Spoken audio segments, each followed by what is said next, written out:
On pense tous connaître le parrain. On y voit des chapeaux, des cigares et le film de mafia ultime. Mais derrière les règlements de compte et les têtes de chevaux, Coppola nous cache une réalité beaucoup plus subtile et beaucoup plus tragique. Et si je vous disais que Le Parrain n'est pas un film sur le crime, mais une étude brutale sur la famille, l'héritage et la perte de l'âme? Bienvenue dans cette analyse. Vous aurez raison de dire que c'est ce que l'on voit au premier abord. Dès la scène d'ouverture, avec Bonasera qui demande justice à Don Vito, c'est un univers de crime et de violence. Une violence qui éclate notamment lors de la scène du baptême. J'y reviendrai d'ailleurs dans une vidéo dédiée. Mais ne vous y trompez pas, ce décor de parrain de la Casa Nostra et de guerre des clans n'est qu'un rideau de fumée. Ce que la trilogie dissèque réellement, c'est une mécanique implacable, celle de la pression familiale.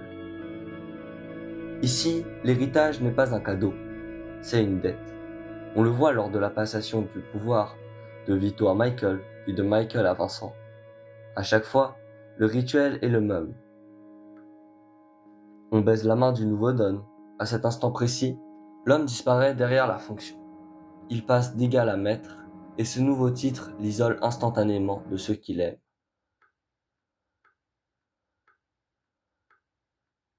Regardez Michael.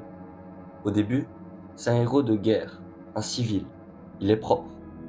Mais la morale, dans cet univers, est un luxe et un apparat qu'il ne peut pas s'offrir.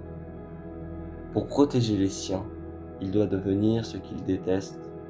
Sa transformation n'est pas une descente aux enfers volontaire, c'est une nécessité biologique pour sa famille. Sa transformation est inéluctable. Ce sont les liens de sang et les événements qui dictent la morale et non l'inverse. En fin de compte, la mafia n'est qu'un prétexte. Le vrai sujet est la transformation inéluctable de Michael Corleone. Il commence en héros de guerre qui veut s'émanciper et finit en meurtrier froid par pur amour pour son père. Ce n'est pas l'ambition qui le perd, c'est la loyauté.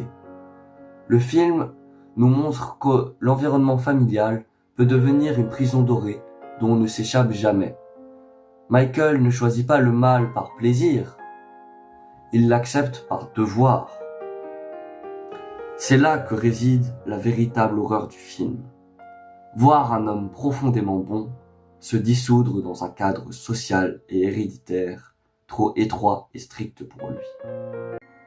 Cela nous amène à une question qui nous concerne tous. À quel point sommes-nous nous aussi façonnés ou enfermés par notre propre cadre familial?